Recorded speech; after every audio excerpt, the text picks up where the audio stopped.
Viral video जो हुआ था कश्मीरी शॉल सेलर का हिमाचल प्रदेश में, जिसमें एक औरत जो है सरासर सरेआम धमकी दे रही थी कश्मीरी जो लोग यहाँ से शॉल बेचने हिमाचल प्रदेश गए थे और कहा था उन्हें कि आप अपनी शॉलें उठा के यहाँ से दफा हो जाएं। उसके बाद वीडियो बड़े पैमाने पे वायरल होता है, जहां पे तमाम जितने भी हिमाचल प्रदेश के लोग हैं वो कहीं ना कहीं आवाज उठाते हैं और इसी के साथ साथ जम्मू कश्मीर में भी लोग इस पे अपना ओपिनियन देते हैं। मगर आपको बताना चाहूंगा कि बिलाखिर उनके खिलाफ कार्रवाई हुई है, यानी कि उस औरत के खिलाफ कार्रवाई हुई है जिन्होंने कश्मीरी लोगों को बेइज्जत किया था, घर में बुला के जो कश्मीरी लोग यहां से कामकाज करने हिमाचल प्रदेश की ओर रुख किए थे। फिलहाल मैं आपको बता दूं कि बहुत ही अच्छा स्टेप है और सलाम है यहाँ पे हिमाचल प्रदेश की जो भी हिमाचल प्रदेश की पुलिस है उन्हें, क्योंकि वक्ती तौर उन पे कार्रवाई की गई है और कहीं ना कहीं एफआईआर भी जो है वो रजिस्टर किया गया है, इस बात का दावा किया जा रहा है। मैं आपको बता दूं कि एफआईआर लॉन्च हो चुका है हिमाचल प्रदेश में उस बीडीसी मेंबर के खिलाफ जिन्होंने कश्मीरी शॉल सेलर्स को जो है बेइज्जत किया था और कहा था कि आप जय श्री राम के नारे दीजिए तब आप यहां एंटर हो सकते हैं, और हिमाचल प्रदेश में ऐसे ही कोई एंटर नहीं हो सकता जो भी मुस्लिम है। आपको बताना चाहूंगा कि हिमाचल प्रदेश में अब इनके खिलाफ यानी कि पुलिस की जानिब से दावा किया गया इनके खिलाफ जो है वो एफआईआर दर्ज हो चुका है। सुषमी देवी नाम इनका था, जो कि ब्लॉक डेवलपमेंट काउंसिल मेंबर थी और जो ये रहने वाली सुरजानपुर विलेज की थी, कांगड़ा डिस्ट्रिक्ट की। इन पर जो एफआईआर लॉन्च हो चुका है और ये भी कहा गया है कि वहां के जो पुलिस महकमे के जो लोग हैं उन्होंने इस बात का खुलासा किया है कि इनके खिलाफ मजीद कार्रवाई जो है वो अमल में लाई जा रही है। फिलहाल के तौर पर आपको बताना चाहूंगा कि इनके खिलाफ एफआईआर रजिस्टर हो चुका है 86/24 के तहत अंडर सेक्शन 1961 एंड 299 ऑफ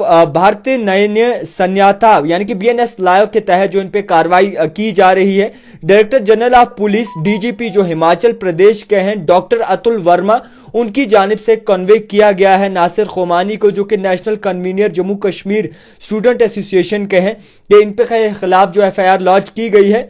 मजीद कार्रवाई इनके बारे में की जा रही है। फिलहाल के तौर पर मैं आपको बताना चाहूंगा कि अगर जनाब कोई भी मुल्क हो,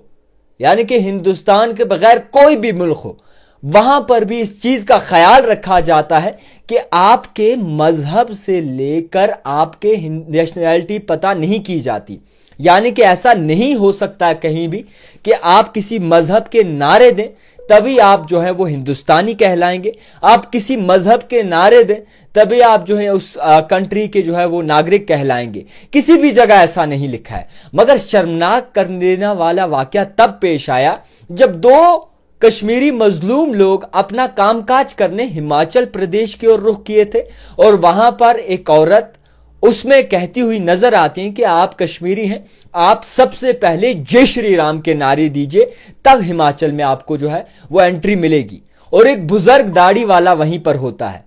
और आप खुद सोचिए कि वो कितनी बेइज्जती सहते हैं। अपने अहलो अयाल को पालने के लिए कोई भी कहीं हिंदुस्तान में जाकर कामकाज कर सकता है। जैसे कि कश्मीर में आप देखेंगे कि कश्मीर में आप तो यहां पर खेती बाड़ी भी जो है यहां के बिहार के लोग आकर यहां पर करते हैं। अब कश्मीर में हर एक काम यानी कि जो भी कल्चरल काम वगैरह हैं या फिर हमारे फार्मर्स के जितने भी काम हैं वो भी यहाँ बाहर के लोग आकर यहाँ पर करते हैं। मगर कश्मीरी लोगों ने उन्हें कभी नहीं कहा कि आप हमारे रिलीजियस का नारा दीजिए तब आपको एंटर होने देंगे, आप हमारे नात पढ़िए तब आपको जो है यहाँ पे एंट्री मिलेगी, आप ऐसे नहीं आ सकते। कश्मीरियों ने कभी ऐसा नहीं कहा है। और कश्मीर की मेहमान नवाजी आप बखूबी जानते हैं कि किस तरीके से जो है पूरे मुल्क में मशहूर है। और इसी बात को मद्देनजर रखते हुए जब ये वीडियो वायरल हुआ उसके बाद तमाम लोग गुस्से में आ गए कि आखिरकार अगर हिंदुस्तान इस चीज की इजाजत देता है कि इक्वालिटी में रहना है, आपको किसी के मजहब के खिलाफ नहीं जाना है, फ्रीडम ऑफ स्पीच है, आपको कहीं ना कहीं अपने मजहब को बचाने का एक हक है, आप अपने मजहब को लेकर बातचीत अपने हिसाब से कर सकते हैं, तो क्यों आखिरकार ऐसी नाइंसाफी हो रही है जहां पे हिंदुस्तान ही का मुल्क है, कश्मीर भी हिंदुस्तान ही का मुल्क है, हिंदुस्तानी का स्टेट है हिमाचल प्रदेश भी, तो ऐसा क्यों भेदभाव हो रहा है? आपके मजहब को लेकर आपको क्यों जज किया जा रहा है? इसको लेकर आपको बताना चाहूंगा कि एक बड़ी डेवलपमेंट आई है और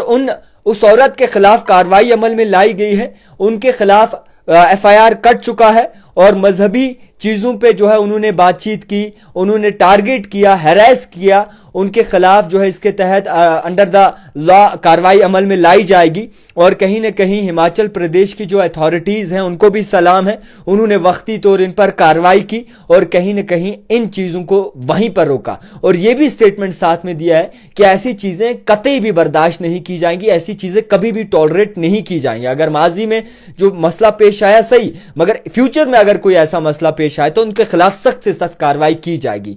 मजहब को लेकर आपको कोई टारगेट नहीं कर सकता, मजहब को लेकर आपके खिलाफ कोई आवाज नहीं उठा सकता, आपके मजहब पे कभी आपको जज नहीं किया जा सकता कि आप हिंदुस्तानी है या नहीं हिंदुस्तानी है। तो फिलहाल एक बड़ी डेवलपमेंट इस मसले में, उस औरत के खिलाफ कार्रवाई अमल में लाई गई है, एफआईआर दर्ज हो चुका है, मजीद भी अभी तहकीकात जारी है। उन्होंने एक अपॉलॉजी वीडियो भी बनाया था, अपॉलॉजी भी उसमें उन्होंने की थी, मगर माफ़ी मांगना, फिर उस वीडियो में आपके एग्रेशन दूसरे होना, बाद में आप हाथ जोड़ें, तो चलिए गलती इंसान से ज़रूर होती है, मगर मजहब को लेकर गलती हो इस चीज़ को बर्दाश्त नहीं किया जाएगा। ये कहीं किसी एक इंसान के साथ जुड़ी हुई नहीं है, पूरी कम्युनिटी के साथ जुड़ी है, पूरे लोगों के साथ जुड़ी है। सबके सेंटिमेंट्स होते हैं और सेंटिमेंट्स किसी के अगर आप दुखाते हैं तो आप पे कार्रवाई होनी चाहिए। फिलहाल के तौर पर बड़ी डेवलपमेंट दिखती रही है द टाइपराइटर जावेद खान के साथ।